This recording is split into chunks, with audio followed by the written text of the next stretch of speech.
പുതിയൊരു കോഴിക്കട്ട വീഡിയോ ആയിട്ടാണ് കേട്ടോ വന്നിരിക്കുന്നത്. ഈസ്റ്ററൊക്കെ ആയിരുന്നല്ലോ. അപ്പോൾ നമ്മുടെ ഈ ഓശാന ഞായറിൻ്റെ തലേന്ന് കോഴിക്കോട്ട ശനി എന്നൊക്കെയാണല്ലോ പറയുന്നത്. അപ്പോൾ എന്തായാലും ഈ വർഷം ഞങ്ങൾക്കൊക്കെ അവധിയായിരുന്നതുകൊണ്ട് കോഴിക്കട്ടയൊക്കെ ഉണ്ടാക്കിയേക്കാമെന്ന് വിചാരിച്ചു കേട്ടോ. ആഘോഷമായിട്ട് അതുണ്ടാക്കിക്കൊണ്ടിരുന്ന സമയത്ത് കാലം മാറി ഈ മഞ്ഞ് പെയ്തുകൊണ്ടിരിക്കുക. മഞ്ഞ് പെയ്യല്ല, ഈ മഴ ഇങ്ങനെ പെയ്തുകൊണ്ടിരിക്കുകയാണ് കേട്ടോ. മുഴുവനും കട്ട കട്ട കട്ടയായിട്ട് എൻ്റെ അമ്മ ഇത് ചാടുന്നതിന് തന്നെ ഭയങ്കര സൗണ്ടാണ് കേട്ടോ. ഇതെന്താണ് ഇത്ര സൗണ്ട് വെളിയിലെന്ന് വിചാരിച്ച് ജനൽ തുറന്ന് നോക്കിയപ്പോഴാണ് മനസ്സിലായത്. ഇത് കണ്ടോ, ആരാണ്ട് എന്തോ എറിയുന്ന പോലെയുണ്ടല്ലേ.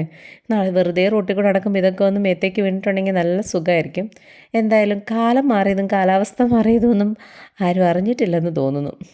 നല്ല വെയിൽ വന്നില്ലെങ്കിലും ആവശ്യത്തിന് വെയിലൊക്കെ വരേണ്ട സമയമാണ്. പക്ഷേ ഇതൊക്കെയാണ് ഇവിടുത്തെ ഒരു അവസ്ഥ എന്ന് പറയുന്നത്. എന്ത് തന്നെയായാലും നല്ല രസമുള്ള പരിപാടിയാണ് കേട്ടോ. ഒരു ഐസ് കൈ പിടിക്കാമെന്ന് വിചാരിച്ചിട്ട് അത് കിട്ടുന്നുമില്ല, അതിങ്ങനെ പെയ്തുകൊണ്ടിരിക്കുകയാണ്. ഈ നാട്ടിൽ ആലിപ്പഴമൊക്കെ വീഴുന്ന പോലെ, പക്ഷെ അത് ഭയങ്കര വലുതാണല്ലോ. ഇത് സംഭവം വളരെ ചെറുതാണ് കേട്ടോ.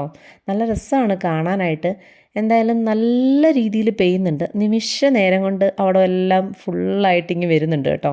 പിന്നെ എൻ്റെ കൈക്ക് ഇച്ചിരി ചൂടുള്ളതുകൊണ്ടാണെന്ന് തോന്നുന്നു കയ്യിൽ വീഴുന്നതെല്ലാം അങ്ങനെ ഉരുക്കി ഉരുക്കി പോവുകയാണ്. എന്തായാലും മഴ അങ്ങനെ തകർത്ത് പെയ്യട്ടെ. നമ്മുടെ കോഴിക്കട്ട റെഡി ആയിട്ടുണ്ട് കേട്ടോ. പെട്ടെന്നുള്ളൊരു തീരുമാനമായിരുന്നു ഉണ്ടാക്കിയേക്കാന്നുള്ളത്. എനിക്ക് ഭയങ്കര ഇഷ്ടമുള്ളൊരു സാധനമാണ് കേട്ടോ. എന്തായാലും നല്ല അടിപൊളിയായിട്ട് ഉണ്ടാക്കിയൊക്കെ വന്ന് കഴിയുമ്പോഴത്തേക്കും ഇച്ചിരി കട്ടി ആയിപ്പോയി. എന്നാലും കുഴപ്പമൊന്നുമില്ലായിരുന്നു കേട്ടോ. നല്ല ടേസ്റ്റ് ഉണ്ടായിരുന്നു. നല്ല അടിപൊളിയായിട്ട് വന്നു. അതിൻ്റെ അകത്ത് ആ തേങ്ങയും ശർക്കരയൊക്കെ കഴിക്കുന്നത് എൻ്റെ അമ്മോ ഒന്നും പറയണ്ട, വേറെ ലെവലെന്ന് വേണമെങ്കിൽ പറയണം. എന്ത് തന്നെയായാലും നല്ല അടിപൊളിയായിട്ട് നമ്മൾ സംഭവമൊക്കെ ഉണ്ടാക്കി. തേങ്ങയും ശർക്കരയൊക്കെ ഇങ്ങനെ വെച്ചപ്പം ഇങ്ങനെ കളറ് മാറി വരുമെന്ന് വിചാരിച്ചില്ലായിരുന്നു കേട്ടോ. സാധാരണ ചില ആൾക്കാർ ഇങ്ങനെ ഉരുക്കിയൊക്കെയാണല്ലോ ഒഴിക്കുക. എന്ത് തന്നെയായാലും സംഭവം അടിപൊളിയായിരുന്നു. അതിൻ്റെ കൂടെ നല്ല ചൂട് ചായയും പുറത്ത് നല്ല മഴയും നല്ല ചൂടോടുകൂടി കോഴിക്കട്ടയൊക്കെ തിന്ന് അങ്ങിരുന്നു. എന്തായാലും നല്ലൊരു ദിവസമായിരുന്നു കേട്ടോ ഇന്ന്.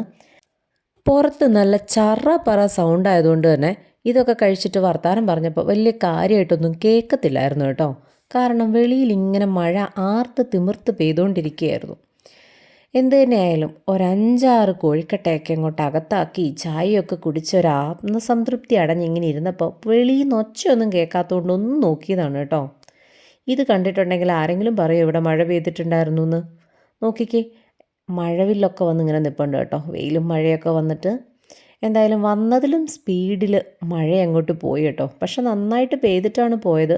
ആ വീണ ഐസ് കട്ടകളൊക്കെ വെള്ളമായിട്ട് കിടപ്പുണ്ട്. എന്ത് തന്നെയായാലും ആകാശത്തിൻ്റെ ഒരു പകുതി നല്ല ഇരുണ്ടും മറ്റേ പകുതി നല്ല വെളുത്തും ഇരിപ്പുണ്ട് കേട്ടോ. മഴവില്ല് പെട്ടെന്ന് തന്നെ മാഞ്ഞു പോയെന്ന് വേണം പറയാനായിട്ട് കേട്ടോ. കാരണം ഒരുപാട് നേരം അത് നിന്നില്ല. പതിയെ പതിയെ മങ്ങി മങ്ങി മങ്ങി അതങ്ങോട്ട് പെട്ടെന്ന് പോയി. എന്തായാലും ഈ ഒരു ആകാശം കണ്ടാലേ നല്ല അടിപൊളിയല്ലേ.